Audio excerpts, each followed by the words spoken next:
સરદાર સંદેશ ન્યૂઝમાં આપનું સ્વાગત છે। ભાવનગર જિલ્લાના સિહોર તાલુકામાં વ્યાજખોરી દિવસે ને દહાડે વધતી જ રહી છે।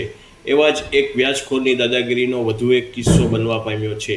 2 વર્ષ પહેલાં ફરિયાદી હિરેનભાઈ નમસાએ વિશાલભાઈ જોગરાણા પાસેથી 15% લેખે 15,000 રૂપિયા વ્યાજે લીધા હતા। ત્યારબાદ અત્યાર સુધીમાં નાની મોટી રકમ મળી કુલ 1,65,000 રૂપિયા જેવી માતબર રકમ હિરેનભાઈ નમસાએ વિશાલભાઈ જોગરાણે પરત ચૂકવી આપેલ છતાં પણ વિશાલભાઈ જોગરાણા દ્વારા હિરેનભાઈ નમસાએ વધુ રકમની માંગણા કરતા હોય સાથે માર મારી પગ ભાંગી નાખવાની ધમકી સાથે જ્ઞાતિ વિરુદ્ધ અપમાનિત શબ્દો પ્રયોગ કરી અપમાન કરતા વિશાલભાઈ જોગરાણા વિરુદ્ધ હિરેનભાઈ નમસાએ સિહોર પોલીસ સ્ટેશનમાં ફરિયાદ કરી એટ્રોસિટી એક્ટની કલમ સાથે અન્ય કલમો પણ લગાડી અને ફરિયાદ દાખલ કરવામાં આવેલ છે।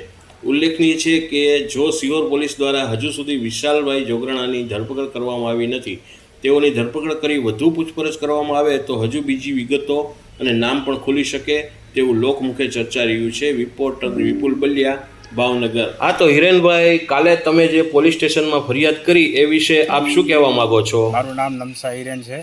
હું એકતા સોસાયટીમાં રહું છું। વિશાલ જોગરાણા પાસેથી મેં 50,000 રૂપિયા લીધા હતા 2 વર્ષ પહેલાં, અને એની જે કાંઈ રકમ હતી મેં બધી વ્યાજ સાથે પૂરી પાડી દીધી છે, અને 15% લેખે પૈસા લીધેલા હતા। અને એ પૈસા પૂરા કર્યા પછી 50,000 રૂપિયાની હજી બીજી માંગણી કરે છે, અને ધમકાવે છે કે તને મારી નાખીશ ને, ટાંગા ભાંગી નાખીશ ને। જો આની ધરપકડ કરવામાં નહીં આવે તો મારા જીવને જોખમ છે।